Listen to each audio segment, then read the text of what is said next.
Assalamualaikum warahmatullahi wabarakatuh.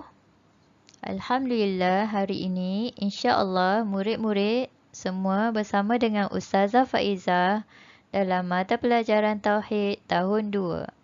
Sebelum itu, mari sama-sama kita membaca doa sebelum belajar. Bismillahirrahmanirrahim.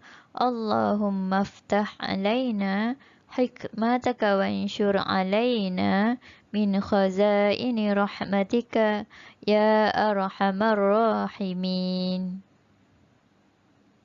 Hari ini kita sambung lagi pelajaran 1 dalam mengenal sifat-sifat Allah yang wajib dan mustahil.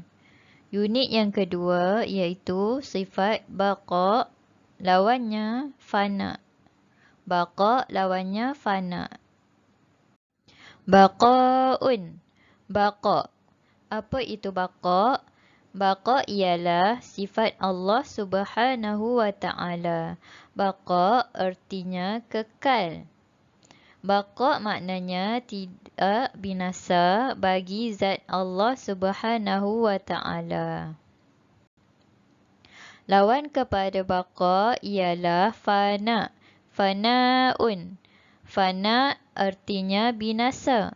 Mustahil bagi Allah Subhanahu wa Ta'ala bersifat binasa ataupun bersifat musnah. Hukum mengenal Allah Subhanahu wa Ta'ala yang bersifat baqa ataupun bersifat kekal adalah wajib. Wajib kepada kita untuk beriman dengan sifat Allah yang kekal ataupun baqa. Dalil naqli berkenaan dengan sifat baqa Allah Subhanahu wa Ta'ala. A'udzu billahi minasyaitonir rajim. Bismillahirrahmanirrahim. Kullu man 'alaiha fan wa yabqa wajhu rabbika dzul jalali wal ikram. Maksudnya, segala yang ada di muka bumi itu akan binasa dan akan kekallah Allah, zat Tuhanmu yang mempunyai kebesaran dan kemuliaan. Surah Ar-Rahman ayat 26 hingga 27. Ayat ini menunjukkan semua yang ada di muka bumi ini ataupun semua makhluk Allah akan binasa, akan musnah. Tetapi apa yang kekal? Yang kekal adalah zat Allah ataupun zat Tuhanmu, iaitu sifat Allah yang mempunyai kebesaran dan kemuliaan. Hanya Allah yang bersifat kekal. Dalil akli berkenaan dengan sifat kekal ataupun sifat baqa Allah Subhanahu wa Ta'ala. Allah Subhanahu wa Ta'ala kekal selama-lamanya. Jika Allah Subhanahu wa Ta'ala tidak bersifat baqa ataupun tidak bersifat kekal, tentulah Allah Subhanahu wa Ta'ala akan binasa. Tentulah Allah Subhanahu wa Ta'ala akan musnah. Binasa itu adalah sifat makhluk, oleh itu adalah mustahil kepada Allah untuk bersifat dengan sifat makhluk, iaitu binasa.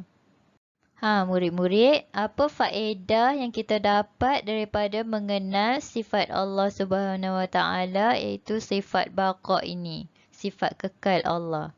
Antara faedah mengenal Allah yang bersifat baqa ialah yang pertama, kita dapat mengakui kebesaran Allah Subhanahu wa Ta'ala.